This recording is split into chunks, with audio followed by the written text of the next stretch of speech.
Ny fahasoavan'i Jesosy Kristy ho antsika rehetra mpanaraka an'izao fandarana fanorenam-pinoana eto amin'ny MCTV izao.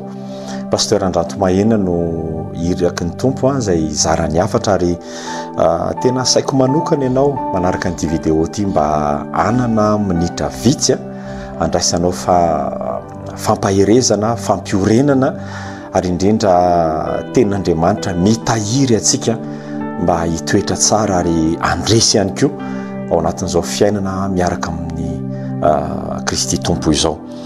Etsika hanomboana ny fiarahantsika androany dia andeha hivavaka isika.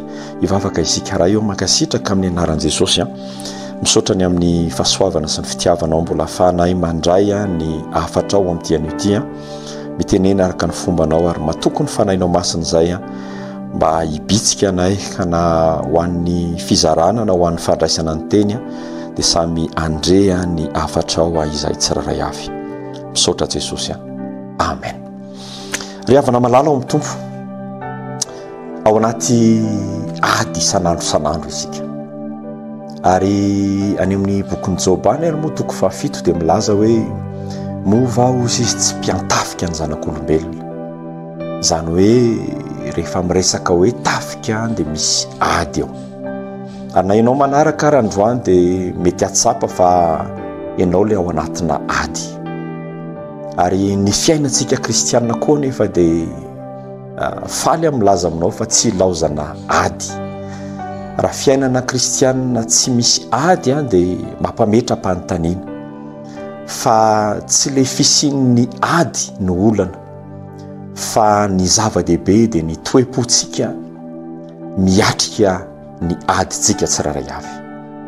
Dia tsy manamaivana ny ady atrehanao akory fa te hilaza aminao hoe ny adinao na dia heverinao fa mafy azy rehefa ao anatin'ny toe-pon'Andriamanitra dia tsy ady io fa fanehoan'Andriamanitra ny voninahiny.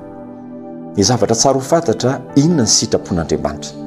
Ny zavatra tsara hipetraka tsara ty anatsika mba ho fanorenam-pinoanantsika dia inona ny zavatra takian'Andriamanitra.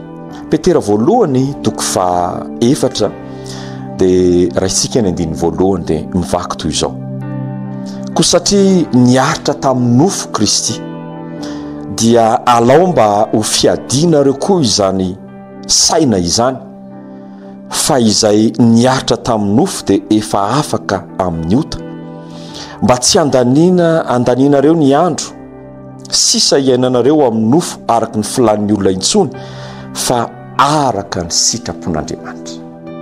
Miazakazaka ny fotoana ary miafoy ny andro iainantsika. Mety mahafinaritra zany hoe fampiarahaba hoe arabaina amin'ny tombonandro, ny anniversaire, fa ny tena marina amin'ny zava-panahy efa miamiena ny andro iainantsika. Ary ao anatin'izao sisa andro iainantsika izao dia ambaran'ny soratra masina eto amin'ny apôstôly Petera milaza hoe amin'izao sisa izao izy dia tsy tokony olaniana araka ny nofo intsony fa araka ny sitrapon'Andriamanitra. Zany hoe misy ady atrehantsika ve ao anatin'izao andro farany izao. Inona ny sitrapon'Andriamanitra? Dia Petera teto tena nilaza hoe satria hozy izy Jesosy dia niaritra tamin'ny nofo. Misy sary zany napetraka Petera ho an'reto rahalahy reto, niaritra tamin'ny nofo Jesosy dia noho izany hozy izy alao ihany koa zany fiadiny zany mba ho ampiasainareo raha te ho afaka amin'ny ota ianareo. Ny tena marina zany dia ny ota le miady amin'ny ota ny tena adyntsika kristiana, tsy ny ady amin'ny fiainana. Raha tsy misy ao an-trano tsy zany ny tena ady ao amin'ny kristiana. Raha misy zavatra mifaomaofao etseroena ny fiarahamonina tsy zany ny tena adyntsika kristiana, fa ny tena adyntsika kristiana dia ady amin'ny nofo. Ary tsy ho resy le ady amin'ny nofo raha tsy ho sary napetraka Petera io hoe jereo fa Jesosy ozy izy dia niaritra tamin'ny nofo.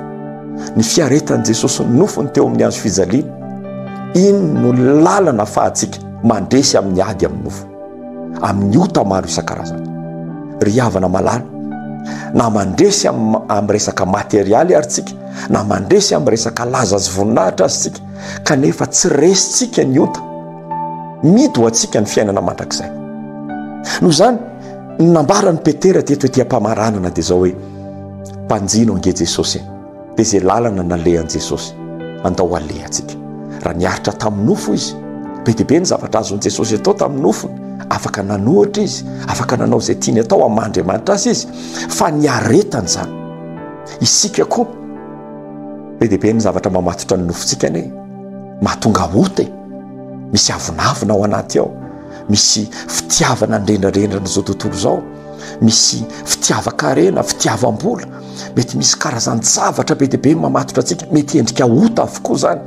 Ry havana, tsy ho afaka amin'izany isika raha tsy manaiky isika ombohany ao amin'ny hazo fijaliana.